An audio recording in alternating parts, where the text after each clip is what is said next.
The celestial surveyor drifted quietly through space. Its crew had been mapping stars for months. No one expected anything special in this part of the galaxy. Then their scanners picked up something new. A blue planet with signs of life. "Captain Da, we found something," said Officer Sunwoo, looking at his screen. "A planet with technology signals." Captain Da hurried over. The small blue world didn't look important. Its people had basic rockets and satellites, nothing that could travel beyond their own moon. "Send the data to Confederation headquarters," ordered Captain Da. "They will want to know about this." Far away at Confederation headquarters, 12 alien leaders met to discuss the discovery. They represented the most advanced species in known space.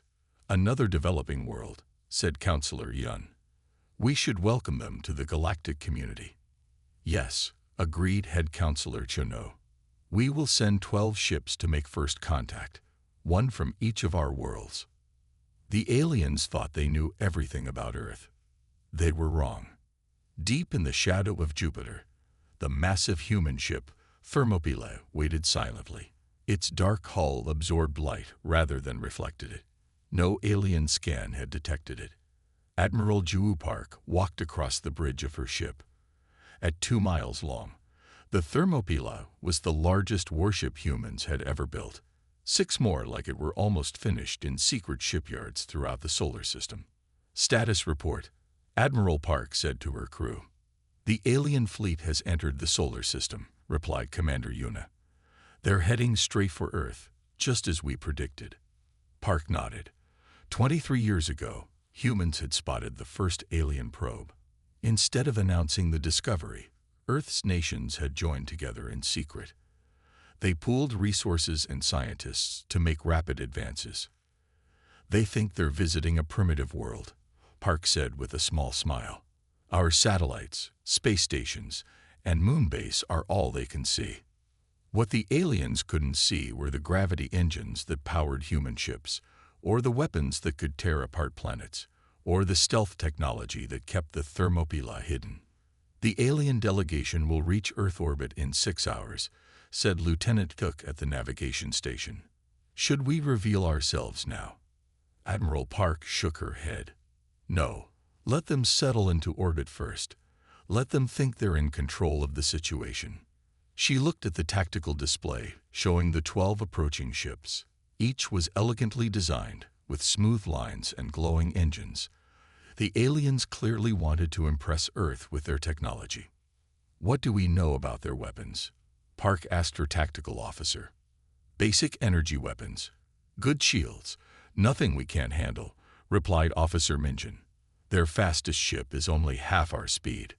The bridge crew worked efficiently, monitoring the alien fleet. Years of training had prepared them for this moment. Humanity's first contact with alien life would not find Earth unprepared or weak. "Communications. Any broadcasts from them yet?" Park asked. "They're sending greetings in various formats," reported Communications Officer Jia. "Standard math sequences, visual symbols, and now they're trying Earth languages they've picked up from our broadcasts." Park nodded. "Let them talk. Earth's governments have already agreed to remain silent until we're ready." The Admiral walked to the large window at the front of the bridge. Jupiter loomed large behind them, its massive form helping to hide the Thermopylae from detection. "They think they're coming to guide a young species into the stars," Park said quietly. "They have no idea we've been watching them for decades." Her second-in-command, Captain Doyun, joined her at the window. "Will they see us as a threat?" "Perhaps," Park said. "But that's not our intention.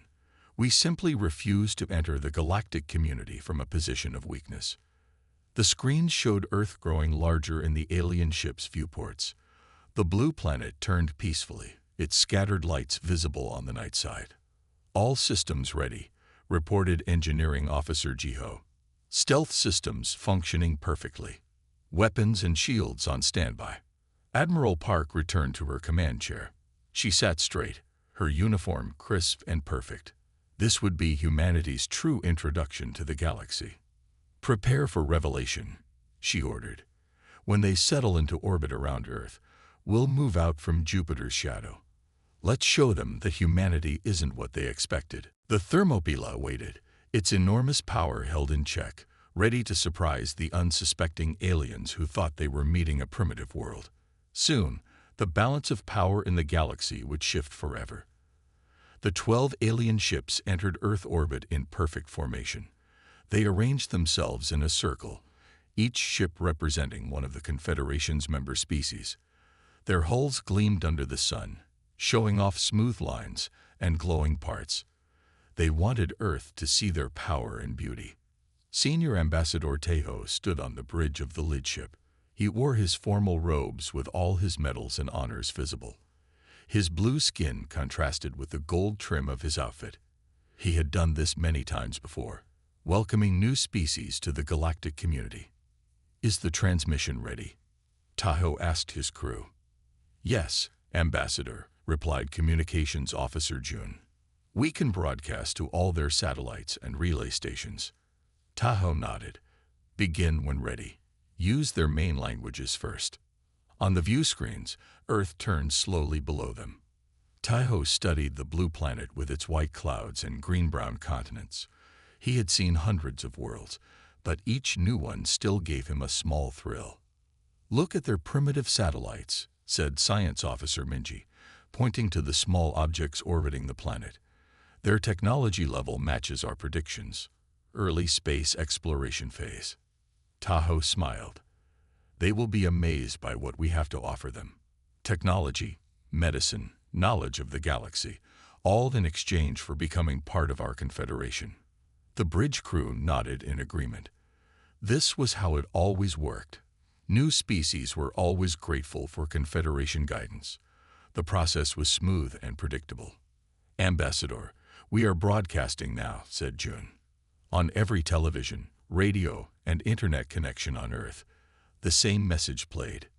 "People of Earth, we come in peace as representatives of the Galactic Confederation.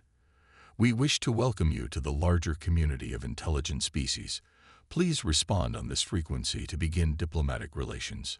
The message repeated in different languages. The aliens waited for Earth's excited response. Minutes passed. No reply came. "Perhaps they don't understand our transmission format," suggested Minji.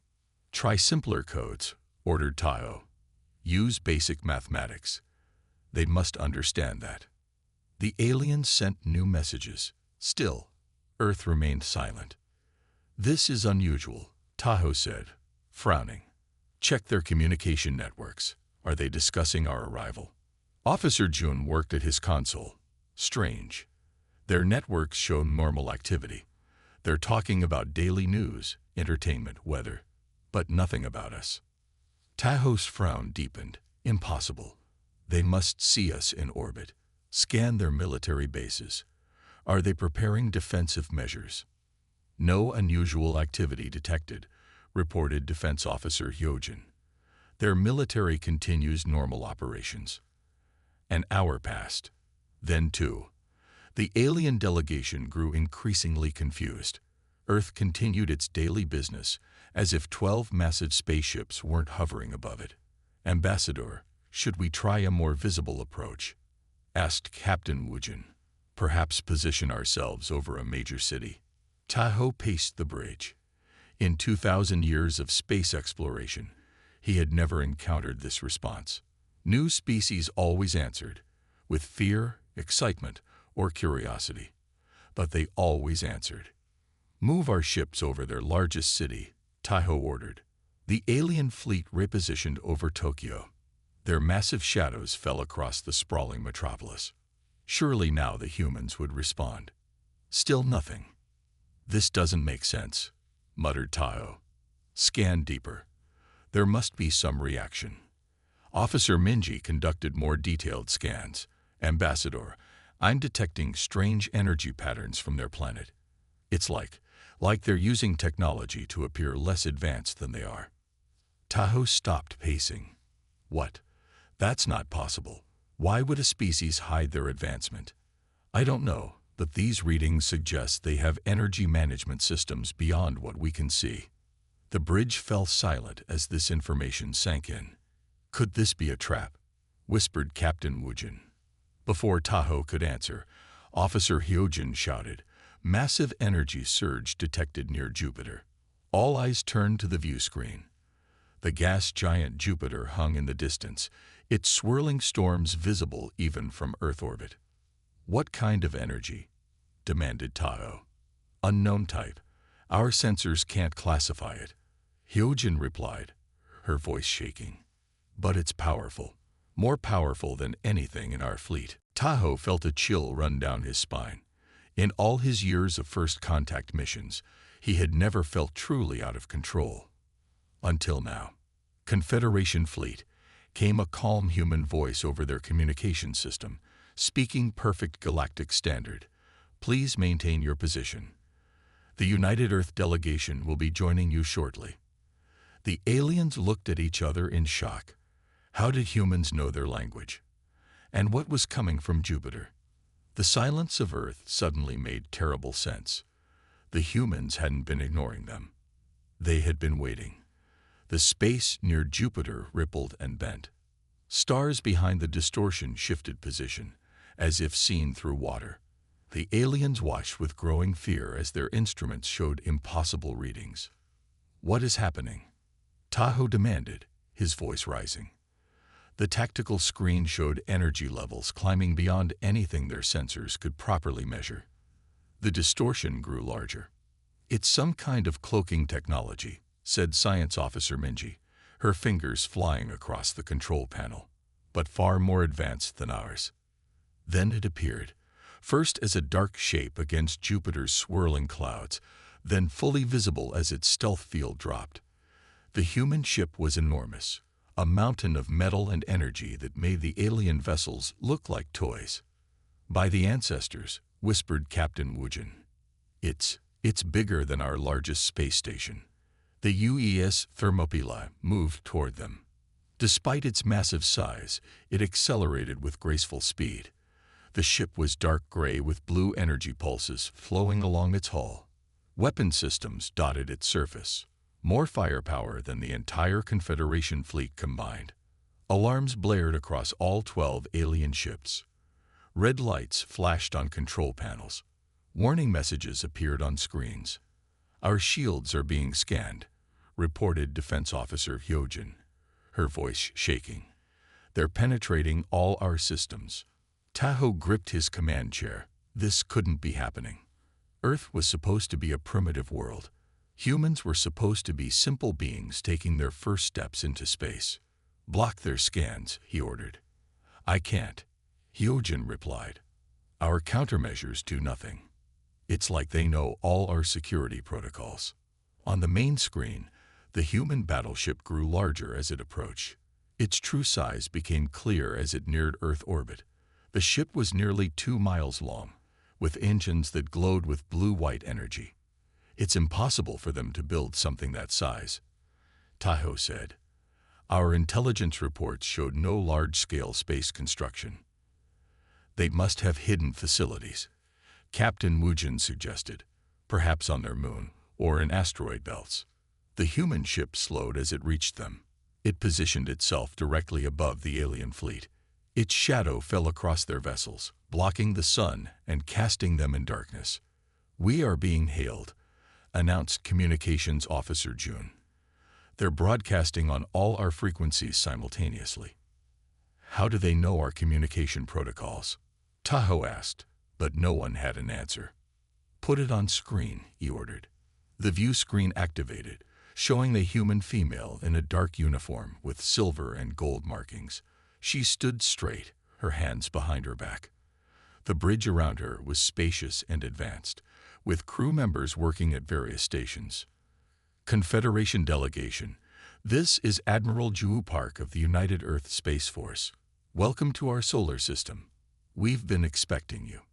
Her words were in perfect galactic standard. No translation errors, no hesitation. "How is this possible?" whispered Tahoe. "They shouldn't even know we exist, let alone speak our language." Admiral Park continued, "We detected your exploration vessels 23 years ago. Since then, we've been studying your technology, languages, and culture. We decided it would be best to prepare thoroughly before making our presence known. Tahoe tried to regain his composure. He smoothed his formal robes and stepped forward. Admiral Park, I am Senior Ambassador Tahoe of the Galactic Confederation. We came in peace to welcome your species into the larger galactic community. But I must express surprise at your level of advancement. Admiral Park smiled slightly. Yes, I imagine our appearance is unexpected. Your scans of Earth were quite thorough, but they only saw what we allowed them to see. You deliberately concealed your technology, Tahoe asked. We felt it prudent, Park replied. In our history, when technologically advanced societies met less developed ones, the results were rarely favorable for the latter. We wanted to meet as equals. Behind Admiral Park, tactical displays showed detailed schematics of the alien ships, their engines, weapons, shield systems. The humans had analyzed everything. Your ship is impressive, Tahoe said, trying to sound diplomatic. We had no idea humans had achieved such advancement. The Thermopylae is just one of 7 such vessels, Park replied casually. The others are nearing completion. The alien crew exchanged worried glances. One such ship could challenge their fleet. 7 would make humans the dominant military force in this sector of the galaxy. Perhaps, Admiral Park continued, we should meet to discuss proper diplomatic relations. Would your delegation be willing to come aboard the Thermopylae? It wasn't really a question. Tahoe knew that refusing would show weakness. We would be honored, he replied, hoping his voice didn't betray his fear. As the communication ended, Tahoe turned to his stunned crew. What had begun as a routine first contact mission had turned into something unprecedented. The humans weren't going to join the Confederation as junior members. They were announcing their arrival as a major power. Prepare a shuttle, Tahoe ordered quietly, and update Confederation headquarters immediately. Everything has changed. The alien delegation stepped off their shuttle into the human battleship. Tahoe led the group, trying to look confident. Inside, the Thermopylae was even more impressive than it appeared from outside. Wide corridors stretched before them, lit by soft blue light. The walls hummed with energy. Tahoe could feel the power flowing through the ship. It made his skin tingle. Human guards lined the path. They wore black armor that enhanced their size and strength. Their faces were hidden behind dark visors. They stood perfectly still as the aliens passed. This way, Ambassador, said their guide, a human female named Jisoo. She wore a simple blue uniform with silver markings. Admiral Park is waiting in the conference room. As they walked, Tahoe noticed how the humans had built their ship. There were no wasted spaces. Every panel and section served a purpose. The design was both beautiful and practical. How long did it take to build this vessel? Asked Minji, the science officer. The Thermopylae took 7 years to complete, Jisoo replied. It's our first full-size battleship. Tahoe exchanged worried glances with his team. 7 years was incredibly fast for a ship this size. The Confederation's largest vessels took decades to build. They entered an elevator that moved not just up and down, but sideways as well. When the doors opened, they walked into a large conference room with a view of Earth through massive windows. Admiral Park stood as they entered. Beside her were humans in different uniforms, some military, others clearly scientists or diplomats. They all looked calm and prepared. Welcome aboard the Thermopylae, Park said. Please be seated. The conference table was a large circle with the Earth delegation on one side and spaces for the aliens on the other. As they sat down, the center of the table lit up with a 3-dimensional map of the solar system. Before we begin formal talks, Park said, I thought you might appreciate seeing the full extent of our presence in this system. A hologram zoomed in on Mars. It showed domed cities and underground facilities. Humans had transformed large areas of the red planet. Our Mars colony has a population of 30,000, Park explained. The image shifted to Jupiter's moon Europa. Under its icy surface, humans had built habitats near the subsurface ocean. Europa Research Station, mostly scientists studying the local life forms. Next came Saturn's moon Titan, with its methane lakes and human facilities harvesting resources. Titan Industrial Complex, our primary shipyard, is located there. Tahoe tried to hide his shock. The aliens had seen none of this in their scans. Your scans of our planet missed quite a bit, Park said with a small smile. We detected your exploration ships 23 years ago and decided to accelerate certain research programs. Tahoe took a deep breath. He needed to regain control of this meeting. Admiral, the Confederation represents 12 species who have achieved harmony through shared governance. We typically guide developing worlds through a century-long integration process. Park's smile remained. That's generous. However, Earth has its own protocols for first contact. We prefer to meet as equals from the start. A human male stepped forward. He wore a white lab coat with the name Dr. Min-Ho Kim on it. We've analyzed your propulsion systems, Dr. Kim said. Quite elegant, but we took a different approach. The hologram changed to show the inner workings of the Thermopila's engines. At its core was a swirling dark sphere contained within rings of energy. A controlled singularity, Dr. Kim explained. What you might call a small black hole. We use it to bend space-time rather than pushing against it. The alien engineers in the delegation leaned forward, their eyes wide with disbelief. The technology they were seeing should be impossible for a species this young. This is beyond anything in the Confederation, whispered one alien engineer to Tahoe. Even our oldest member species hasn't achieved this. Tahoe struggled to keep his voice steady. Admiral Park, this technology is remarkable. May I ask how you developed it so quickly? Park nodded to another scientist who stepped forward. When we observed your ships, the scientist explained, we noticed they used conventional physics. We decided to try a different path. Instead of advancing step by step like your species did, we made a conceptual leap. What my colleague means, Dr. Kim added, is that sometimes being new to a field allows fresh thinking. We weren't limited by established theories. Tahoe looked around the room at the calm, confident humans. They weren't acting superior or threatening. They were simply showing what they had accomplished. And what do you want from the Confederation? Tahoe finally asked. Admiral Park leaned forward. Friendship, trade, cultural exchange, the usual benefits of diplomacy. But as equals, not as students. The message was clear. Humans would not be joining the Confederation as a junior member. They were announcing their arrival as a major power in the galaxy. I believe, Park continued, this could be the beginning of a productive relationship for all our peoples. Tahoe nodded slowly, already thinking about how he would explain this to the Confederation Council. Everything about their approach to Earth would need to change. The Grand Hall of the Confederation Council buzzed with worried voices. Representatives from all 12 species gathered in the tiered circular chamber. Emergency lights pulsed along the walls, signaling the serious nature of this meeting. Order, order, called Head Counselor Juno, his voice booming through the hall. The room gradually fell silent. You have all received the report from Ambassador Teo about the humans. Junho continued. We must decide how to respond. The main screen showed images of the Thermopylae. Its massive dark hull made even the largest Confederation warships look small by comparison. This cannot stand, shouted Counselor Doyen, slamming his fist on the table. These humans hide their true nature, build superweapons, and now they refuse to join our Confederation. We should act now, before they build more ships.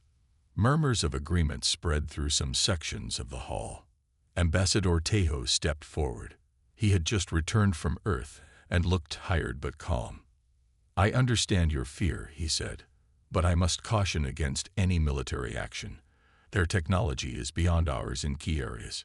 He touched a control panel, and the screen changed to show technical data on the human ships. One Thermopylae-class vessel could likely defeat our combined defense fleet, and they have 6 more nearly finished. The council chamber grew very quiet. More importantly, Tahoe added. The humans have shown no aggression. They revealed their power but made no threats. They simply wish to be treated as equals. Counselor Jaya, known for her wisdom, spoke next. Perhaps we should consider what this means for the Confederation. For 2,000 years, we have been the most advanced group in this part of the galaxy. We are not used to meeting a species that can match or exceed us. Head Counselor Chino nodded slowly. What do you suggest? Offer them full membership immediately, said Jaya. Skip the century-long integration process. Make them equals from the start. The council debated for 3 days. In the end, they voted to offer Earth immediate full membership, something never done before in Confederation history. Tahoe delivered the offer personally, traveling back to Earth aboard a special diplomatic vessel. Admiral Park welcomed him to the United Earth Government building in Geneva. The Confederation is honored to invite Earth to join as a full member, with all rights and privileges, Tahoe announced formally. This special status recognizes humanity's remarkable achievements. Admiral Park listened politely. When Tahoe finished, she smiled gently. We appreciate the offer, Ambassador. Truly, but Earth must respectfully decline. Tahoe blinked in surprise. Decline? But this is unprecedented. No species has ever been offered immediate full membership. We understand, Park replied, and we value your goodwill. However, we prefer to propose an alternative, a mutual defense and trade agreement between equals, not as members and leaders, but as independent allies. Later, as they walked through the gardens outside the building, Park explained further. We don't seek dominance, she said, watching birds fly overhead. But neither will we be subordinate.